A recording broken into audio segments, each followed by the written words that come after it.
ಒಂದಷ್ಟು ವಸ್ತುಗಳಿಗೆ ಹೊಸದಾದಷ್ಟು ಮೌಲ್ಯ ಜಾಸ್ತಿ ಅಂತ ಹೇಳುವುದು. ನಾವು ಓಡಾಡಿಸುವಂತಹ ವಾಹನಗಳು ಇವೆಲ್ಲ ಹೊಸತಾದಷ್ಟು ಅದಕ್ಕೆ ಬೆಲೆ ಜಾಸ್ತಿ. ಆದರೆ ಈ ಪೂಜಾ ವಸ್ತುಗಳು ಹಾಗಲ್ಲ, ಹಳತಾದಷ್ಟು ಬೆಲೆ ಜಾಸ್ತಿ, ಹೊಸದಾದಷ್ಟು ಬೆಲೆ ಕಡಿಮೆ. ಹಾಗಾಗಿ ಎಷ್ಟು ನಾವು ಹಳೆಯದ್ದನ್ನು ಅಳವಡಿಸಿಕೊಳ್ತೇವೋ ಅಷ್ಟು ದೇವರ ಪೂಜೆಗೆ ಮಹತ್ವ ಜಾಸ್ತಿ. ಇದು ಒಂದು ಯಜ್ಞ ಸಾಧನ, ಮರದ್ದಿದು ಖದಿರ ಅಂತ ಹೇಳುವಂತಹ ಮರದಿಂದ ಮಾಡಿದಂತಹ ಯಜ್ಞ ಸಾಧನಗಳಿವು.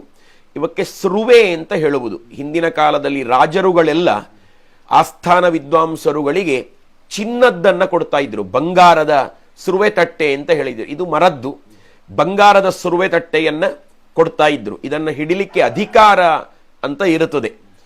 ಅದೇ ರೀತಿಯಲ್ಲಿ ತುಪ್ಪವನ್ನು ಹಾಕ್ತೇವೆ ನಾವು ಅದರಲ್ಲಿ, ಆ ಯಜ್ಞ ಸಾಧನದಲ್ಲಿ. ಇದೊಂದು ಯಜ್ಞ ಸಾಧನ, ಇದಕ್ಕೆ ದರುವಿ ಅಂತ ಹೇಳುತ್ತಾರೆ. ಇದರ ಮೂಲಕ ನಾವು ಪಕ್ವ ಅಂತ ಹೇಳುವ ಆಹುತಿಯನ್ನು ಅಗ್ನಿಗೆ ಸಮರ್ಪಣೆ ಮಾಡಲಿಕ್ಕಿದ್ದೇವೆ. ಅದೇ ರೀತಿಯಲ್ಲಿ ಇನ್ನೊಂದು ಯಜ್ಞ ಸಾಧನ, ಇದಕ್ಕೆ ಸೃಚಿ ಅಂತ ಹೇಳುವುದು. ಇದರಲ್ಲಿಯೂ ಕೂಡ ಒಂದೆರಡು ಆಹುತಿಗಳನ್ನು ನಾವು ಕೊಡ್ತೇವೆ. ಇಂಥ ಆಹುತಿಗಳನ್ನು ಇಂಥ ಯಜ್ಞ ಸಾಧನದಲ್ಲಿಯೇ ಕೊಟ್ಟಾಗ ಅದಕ್ಕೆ ಮಹತ್ವ ಅಂತ ಹೇಳುತ್ತಾರೆ. ಇದೆಲ್ಲ ಪ್ರಾಚೀನ ಧರ್ಮಶಾಸ್ತ್ರಗಳಲ್ಲಿ ಇರುವಂಥದ್ದು. ಇನ್ನೊಂದು ಯಜ್ಞ ಸಾಧನ, ನಾವು ಗಣಪತಿ ಹೋಮಕ್ಕೆ ಸರ್ವೇ ಸಾಮಾನ್ಯವಾಗಿ ಇದನ್ನು ಬಳಸುವುದಿಲ್ಲ, ಸುಮ್ಮನೆ ಅದನ್ನು ಇಟ್ಟದ್ದು ಮಾತ್ರ.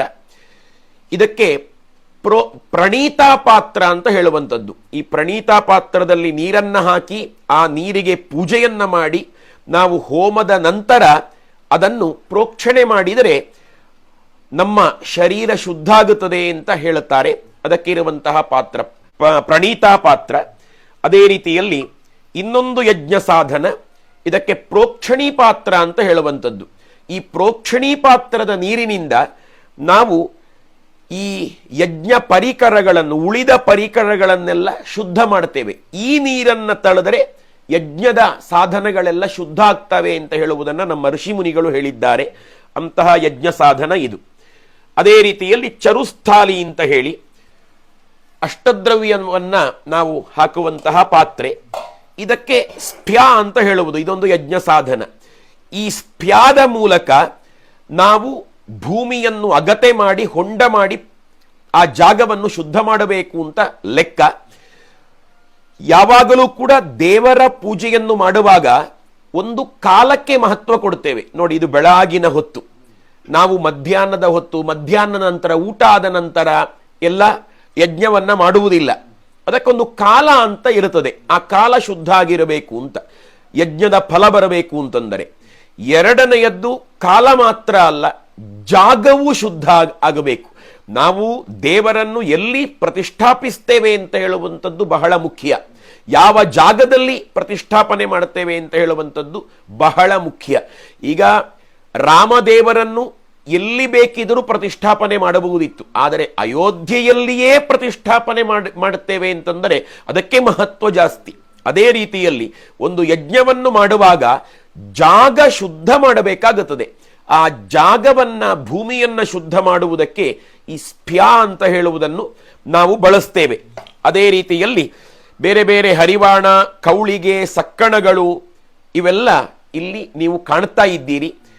ಇವೆಲ್ಲವೂ ಕೂಡ ಎಷ್ಟು ಶುದ್ಧ ಆಗಿರಬೇಕು ಅಷ್ಟು ನಮ್ಮ ಮನಸ್ಸು ಕೂಡ ಶುದ್ಧ ಆಗಿರಬೇಕು. ಶುದ್ಧ ಮನಸ್ಸಿನಿಂದ ಕೊಡುವಂತಹ ಸೇವೆಯನ್ನು 100ಕ್ಕೆ 100 ದೇವರು ಸ್ವೀಕಾರ ಮಾಡುತ್ತಾನೆ. ಆ ಮೂಲಕ ನಮಗೆ ಅನುಗ್ರಹವನ್ನು ಮಾಡುತ್ತಾನೆ. ನಿಮ್ಮ ಮಕ್ಕಳಿಗೆ ಮುಂದಿನ ಭವಿಷ್ಯದಲ್ಲಿ ಒಳ್ಳೆಯದಾಗಬೇಕು. ನಾಳೆಯ ದಿವಸ, ನಾಡಿದ್ದಿನ ದಿವಸ ಮದುವೆಯ ದಾಂಪತ್ಯದ ಹೊಸಿಲನ್ನ ತೊಳೆಯಲಿಕ್ಕಿರುವಂತಹ ಆ ನವದಂಪತಿಗಳ ಬದುಕು ಬಂಗಾರವಾಗಬೇಕು. ದೇವರಂತ ಮಕ್ಕಳು ಹುಟ್ಟಿ ಬರಬೇಕು. ಆ ಚಂದ್ರಾರ್ಕ ಪರ್ಯಂತವಾಗಿ ಸೂರ್ಯ ಚಂದ್ರ ಇರುವಲ್ಲಿ ತನಕ ಅವರ ಪೀಳಿಗೆ ಉಳಿಬೇಕು. ಇವೆಲ್ಲವೂ ಆಗಬೇಕು ಅಂತಂದರೆ ದೇವರ ಕೃಪೆ ಬಹಳ ಮುಖ್ಯ. ಹಾಗಾಗಿ ದೇವರನ್ನು ಭಕ್ತಿಯಿಂದ ನಂಬಿ ನಾವು ಪೂಜೆ ಮಾಡುವಂಥದ್ದಾಯ್ತಾ.